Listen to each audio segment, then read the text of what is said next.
When people talk about iconic Honda engines, the 90s B Series dominates the conversation. B16, B18C, Type R, these engines defined an era and continue to serve Honda fans worldwide. But sitting just outside the spotlight was one of Honda's most powerful naturally aspirated motors of the decade. A bigger, torquier, more sophisticated VTEC engine that delivered real performance yet somehow stayed underrated. Today, we're diving into Honda's forgotten heavy hitter, the H22.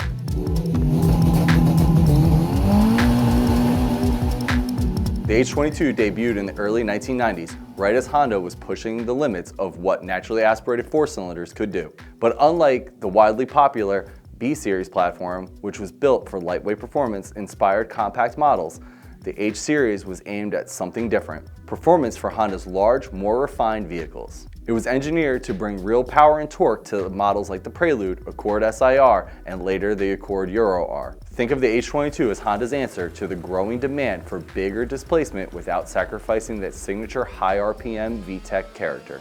We're working with 2,157 cc's of displacement, running an 87 by 90.7 millimeter bore and stroke. It's aluminum open deck block with FRM cylinder liners, topped with a dual overhead cam, 16 valve cylinder head running VTEC. And the red line? Mid 7,000 RPM again, depending on the model. The USDM Prelude VTEC had an H22A4. It makes around 190 to 200 horsepower. The JDM H22A bumps that power up to about 197 to 220 horsepower.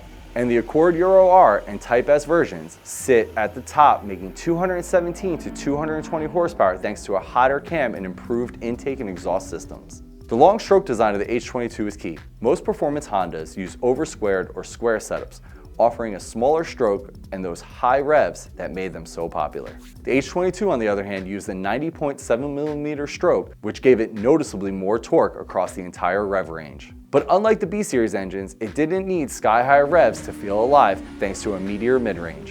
In the late 90s, producing 200 plus horsepower from a naturally aspirated 2.2 liter four-cylinder reliably was very impressive. With a celebrated B-Series and the larger displacement H-Series, Honda wasn't just competing, they were dominating. So what made the H22 so special? The H22 wasn't simply larger than the B-Series, it was designed with a different philosophy compared to its siblings. The mid-range torque meant the H22 felt strong in everyday driving, not just when its VTEC crossover occurred. Passing on the highway, climbing hills, pulling out of corners, the engine had a noticeable grunt compared to the B-Series. In classic Honda fashion, when VTEC engaged, the H22 took on a new personality. The top-end pull was smooth, linear, and addictive. By today's standards, it felt like the blend of the B-Series excitement and the K-Series maturity. Let's talk about those FRM cylinder liners. FRM, or fiber reinforced metal, was advanced tech for its time, especially for compact cars. It allowed for tighter piston-to-wall clearances, reduced wear, and improved heat transfer. This is part of why its high-output JDM variants could run more aggressive compression. With bolt-ons and tuning, the H22 routinely picked up solid gains. And despite some negative commentary, with good fuel and proper management, the H-Series was a perfect candidate for boosted applications. This was the H22's home base. Honda's front-wheel drive Grand Tourer was bigger than the Civic, more refined than an Integra, and aimed at drivers who wanted something sporty but upscale with all the bells and whistles for that era. The Honda Accord SiR was a true sleeper for its time. A family sedan with 200 plus high-revving naturally aspirated horsepower in the 90s was no joke. The Honda Accord Euro R from about 1998 to 2002, arguably one of the best enthusiast Hondas ever sold, made 217 horsepower with a slick 5-speed manual limited slip differential and Honda's razor-sharp steering. The Euro R was basically a four-door Prelude Type S with more attitude. So why did the H22 fly under the radar? Civics and Integras dominated the tuning landscape as they were lightweight, cheap, and easy to swap.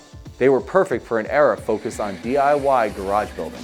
The Prelude wasn't as lightweight, and it priced itself out of reach for the average high school grad or college student, so there weren't nearly as many of them being modified.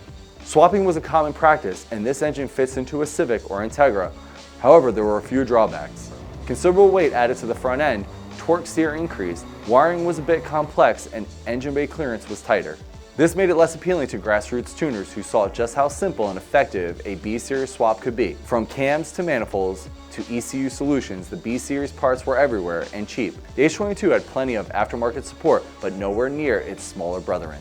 Years later, the K20 and K24 arrived in the early 2000s and changed everything both on the factory side and the enthusiast end of things. The H-Series suddenly felt like yesterday's news, even though it was still incredibly capable.